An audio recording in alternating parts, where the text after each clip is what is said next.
Hai guys, welcome back to my channel with me Mel. Apa kabar kalian semuanya? Seperti biasa, aku selalu berharap kamu dalam keadaan sehat dan happy selalu. Untuk kamu yang masih setia di channel aku ini, terima kasih.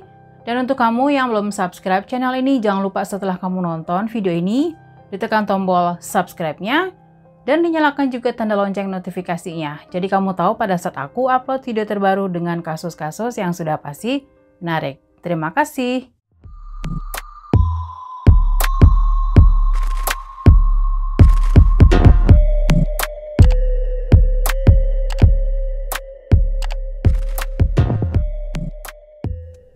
Mary Flora Bell lahir pada tanggal 26 Mei 1957 di Newcastle, England. Ibunya bernama Betty.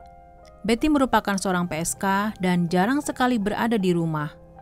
Ayahnya bernama Billy Bell. Ayahnya merupakan seorang alkoholik dan ayahnya ini banyak terlibat kasus-kasus kriminal seperti perampokan, perkelahian, dan penyalahgunaan obat-obat terlarang. Mary tidak mendapatkan kasih sayang dan perhatian dari kedua orang tuanya. Mary merupakan anak pertama dan ibunya, Betty, melahirkan Mary pada saat dia berumur masih sangat muda, tepatnya berumur 17 tahun. Betty juga menderita gangguan bipolar disorder. Jadi gangguan ini merupakan gangguan mental yang ditandai dengan perubahan emosi yang sangat drastis. Seseorang yang menderita bipolar dapat merasakan gejala mania, atau sangat senang, dan depresif, sangat terpuruk. Pada saat Mary masih bayi, Betty seringkali ingin melukainya, hingga ingin membunuh Mary dengan cara melempar Mary keluar jendela. Ada kesaksian bahwa Betty sering memberikan pil tidur miliknya kepada Mary, sehingga Mary pastinya sangat sakit akibat pil tidur tersebut. Betty sering ingin memberikan Mary ke kerabatnya, tetapi mereka menolaknya karena Betty lah yang seharusnya merawat Mary, bukan kerabatnya. Mary besar di kota yang sangat miskin, di Newcastle, tepatnya di Scott Woods. Mary sering bermain dengan teman-temannya tanpa pengawasan, terkadang hingga sampai larut malam. Karena malam hari ibunya harus bekerja sebagai wanita penghibur, dan pulang hingga larut malam. Jadi lingkungan di mana Mary tinggal, mayoritas para ibu-ibunya merupakan PSK di wilayah tersebut. Jadi Mary beserta teman-temannya bermain hingga larut malam sambil menunggui ibu mereka pulang. Teman sekolahnya Mary bilang kalau Mary ini memiliki kepribadian yang sangat aneh. Kadang dia kalem, nanti tiba-tiba dia bisa sangat kasar dan menyakiti teman-temannya. Pada saat itu, Mary masih berusia 8 tahun, dan pada saat teman-temannya bermain di playground, mereka sangat ketakutan ketika mereka melihat Mary datang, dan mereka pun langsung berlarian. Mary juga pernah mencekik temannya sampai teman-temannya panik dan memanggil teman-teman lainnya yang berusia lebih tua untuk menolong. Mary memiliki sahabat yang lebih tua 2 tahun dari Mary yang bernama Norma Bell, yang tinggal berdekatan dengan Mary. Meskipun Norma lebih tua, tapi Mary lah yang sangat dominan terhadap Norma. Apapun yang Mary suruh, pasti Norma akan melakukannya. Orang-orang beranggapan, meskipun Mary suruh Norma lompat dari jembatan, pastinya Norma akan melakukannya. Pokoknya semua yang dikatakan Mary, Norma pasti akan menurutinya. Hingga pada tanggal 11 Mei 1968, Mary dan Norma mengajak seorang anak laki-laki yang masih berusia 3 tahun untuk membeli permen. Dan 1 jam kemudian, anak laki-laki tersebut ditemukan sedang jalan sendiri dalam keadaan bingung dan penuh dengan darah di sekujur tubuhnya. Setelah polisi membawa anak tersebut ke rumah sakit, anehnya mereka tidak melakukan tindakan apapun terhadap Mary dan Norma. 1 hari kemudian, ada seorang wanita melaporkan Mary ke polisi karena Mary berusaha mencekik anaknya yang bernama Pauline Herman. Jadi pada saat itu, Mary lagi main pasir dengan Pauline. Tiba-tiba Mary bertingkah sangat agresif, mencekik Pauline dan memasukkan pasir ke dalam mulut Pauline. Karena Pauline takut terhadap Mary, Jadi Pauline tidak menceritakan secara detail apa yang sudah dilakukan Mary terhadap Pauline. Dia hanya bilang ke ibunya kalau Mary berusaha mencekik dia, tapi dia tidak menceritakan kalau Mary ini berusaha memasukkan pasir ke mulut Pauline secara paksa. Dalam hal ini, polisi tidak melakukan tindakan apapun atas kasus tersebut. Mungkin kalau Pauline menceritakan yang sebenarnya, pihak kepolisian pastinya akan menginvestigasi lebih dalam. 2 minggu kemudian, tepatnya pada tanggal 25 Mei 1968, seorang bocah berusia 4 tahun yang bernama Martin Brown sedang bermain dengan teman-temannya di rumah kosong. Dan tiba-tiba saja temannya menemukan Martin dan teman-teman lainnya mengira kalau Martin ini mengalami kecelakaan. Ibunya Martin langsung lari ke rumah kosong tersebut dan di sana terlihat sudah banyak orang-orang sedang berkerumun. Martin langsung dibawa ke rumah sakit, tapi sayang nyawanya tidak terselamatkan karena Martin sudah meninggal dalam perjalanan. Dikarenakan adanya kecurigaan atas kematian Martin, polisi melakukan penyelidikan ke rumah kosong tersebut. Polisi menduga kalau Martin mungkin menelan obat yang ada di rumah tersebut dan menyebabkan keracunan. Atau mungkin ada yang memaksa Martin menelan obat itu, atau mungkin obat itu ada di lantai dan Martin mengambilnya karena dikira itu adalah permen. Jadi penyebab kematiannya pada saat itu masih belum diketahui. Hingga pada tanggal 26 Mei, Mary main ke rumahnya si Norma, sahabatnya ini. Ayahnya Norma memergoki Mary mencekik putrinya yang berusia 11 tahun, dan ayahnya langsung menampar wajah Mary dan menyuruh Mary pulang. Pada tanggal 27 Mei, polisi mendapatkan laporan dari sekolah yang letaknya tidak jauh dari rumahnya si Mary ini. Mereka melaporkan kalau sekolah tersebut dirusak. Dan polisi menemukan catatan yang bertuliskan, "Fuck off, we kill, watch out, funny and faggot." Dan kami telah membunuh Martin Brown. Fuck off, bastard. Polisi menduga kalau itu merupakan sindiran atau bentuk protes ke pihak kepolisian yang tidak memecahkan kasus yang menimpa Mary Brown. 4 hari kemudian, Mary Bell datang ke rumah Martin, pura-pura ingin bertemu dengan Martin. Mary memberitahukan ke ibunya kalau dia turut berduka cita atas meninggalnya Martin. Mary juga bilang, "Oh, saya tahu dia sudah meninggal. Saya hanya ingin melihat peti matinya saja." Pada hari Senin, Mary Bell pergi ke sekolah seperti biasanya, seperti tidak terjadi apa-apa, dan menuliskan cerita yang seperti ini kira-kira isinya. Banyak orang berkerumunan di sebuah bangunan kosong, dan saya bertanya, apa yang terjadi? Ternyata ada seorang anak laki-laki yang terkapar di lantai dalam keadaan sudah tidak bernyawa lagi. Dan Mary menggambar sosok Martin yang sudah tidak bernyawa lagi. Dan di sebelah gambar Martin ada sebuah botol dan pil. Mary juga menggambar seorang petugas yang menemukan mayat Martin. 2 bulan berlalu setelah kematian Martin, orang-orang masih belum bisa melupakan atas kasus tersebut.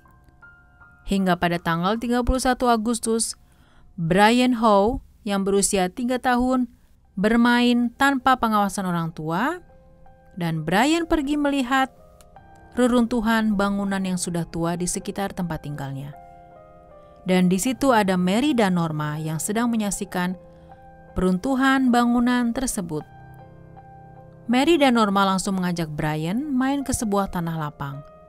Dan disitulah Brian ditemukan tewas mengenaskan. Tubuhnya ditemukan di semak-semak dalam keadaan yang setengah telanjang. Banyak luka tusukan di kaki dan rambutnya juga sudah dipotong. Ada kecurigaan kalau luka tusukan yang ada di kakinya Brian berasal dari gunting yang dipakai untuk memotong rambutnya Brian. Tim forensik menemukan bekas cekikan di lehernya Brian. Dan ini hampir sama dengan kasusnya Martin Brown. Akhirnya polisi membuka kembali kasus kematian Martin Brown yang memang belum terungkap oleh pihak kepolisian. Pihak kepolisian pun memanggil ibunya Martin untuk kembali dimintai keterangan. Penduduk di mana Mary tinggal menjadi semakin cemas akan adanya korban selanjutnya. Banyak anak-anak seumuran Mary yang memberikan kesaksian kalau Mary itu sering berperilaku aneh dan kasar. Mary juga sering berusaha mencekik teman-temannya pada saat mereka bermain di playground. Setelah pihak kepolisian melakukan pertemuan, mereka pun menetapkan untuk memanggil Mary untuk dimintai keterangan. Pada saat tim penyidik mendatangi rumah Mary, ayahnya Mary menolak untuk mempertemukan Mary dengan tim penyidik. Tim penyidik terus melakukan investigasi dan ternyata ada seorang saksi atas kematian Brian, yaitu seorang anak laki-laki yang berusia 9 tahun. Dia menyaksikan semuanya. Saksi tersebut menyatakan bahwa Mary pura-pura memijat leher korban sambil bilang ke korban kalau itu cara untuk menyembuhkan tenggorokan yang sakit. Dan Mary terus memijat hingga akhirnya mencekik hingga Brian tewas. Polisi mengalami kesulitan pada saat melakukan interview dengan Mary. Mary selalu berkelit. Hingga polisi melakukan investigasi ke sekolah Mary dan gurunya memperlihatkan sebuah buku yang ditulis oleh Mary yang berhubungan dengan kematian Martin. Seperti yang aku udah bilang sebelumnya ya, kalau Mary itu menceritakan sesuatu yang berhubungan dengan kematiannya Martin. Buku tersebut dijadikan barang bukti oleh polisi.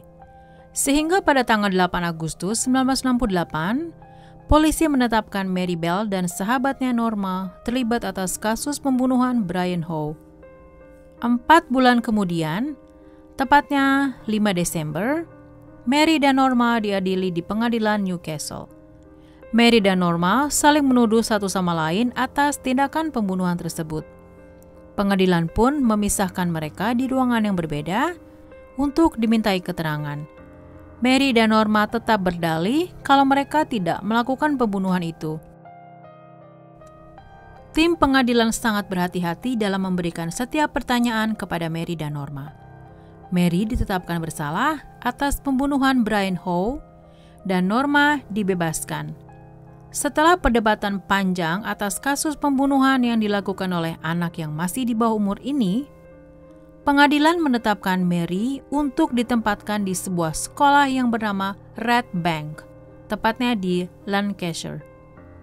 Di sana dia akan mendapatkan pendidikan serta kasih sayang yang selama ini tidak didapati oleh keluarganya. Tentunya Mary akan selalu diawasi dengan ketat. Semua pihak terlibat dalam tumbuh kembangnya Mary, baik dari tim pengajar, yang profesional, para pengacara, dan tim profesional lainnya. Di sekolah tersebut, Mary banyak mengalami perubahan. Mary tumbuh menjadi anak yang baik, dia juga pandai dalam hal art, musik, dan Mary juga suka menulis buku. Banyak orang yang menyalahkan kedua orang tuanya dan lingkungan di mana Mary tinggal. Mary tidak pernah mendapatkan kasih sayang dan perhatian dari kedua orang tuanya. Ibunya Mary rajin mengunjungi Mary di sekolah tersebut. Betty sangat menyesal dengan apa yang dialami oleh Mary. Jadi Mary selama ini menyaksikan kekerasan secara seksual yang dialami oleh ibunya, baik yang dilakukan ayahnya atau klien ibunya. Hingga dengan berjalannya waktu, Mary menuliskan surat kepada ibunya yang isinya kalau Mary itu menyalahkan ibunya yang sudah menghancurkan hidupnya. Dan yang bersalah dan yang harus dihukum itu ibunya, bukannya Mary. Mary juga bilang kalau Betty harus menemui hakim dan bilang kepada hakim tersebut kalau Betty lah yang bersalah, sehingga Mary bisa bebas kembali. 4 tahun setelah Mary dinyatakan bersalah, Betty menjadi semakin terpuruk. Dia menjadi pecandu obat terlarang dan minuman keras. Mary ditempatkan di Red Bank selama 12 tahun. Mary merupakan perempuan satu-satunya di tempat itu. Sebagian besar, sebanyak 22 orang adalah laki-laki. Tim terapis rutin mengunjungi Mary. Pada tahun 1978, Mary dipindahkan ke sebuah penjara di Anscombe Grange. 2 tahun kemudian, Mary dibebaskan tepatnya pada umur 23 tahun. Setelah bebas, Mary mengubah namanya dan identitasnya dirahasiakan. Oke guys, itulah tadi kisah Mary Bell. Kalau kamu suka sama video ini, jangan lupa tekan tombol like. Dan buat kamu yang belum subscribe channel ini, jangan lupa ditekan tombol subscribe-nya dan dinyalakan juga tombol notifikasinya. Jadi kamu tahu pada saat aku upload video terbaru. Oke guys, tetap waspada dan sayangi keluarga kalian. Sampai ketemu lagi di video aku selanjutnya.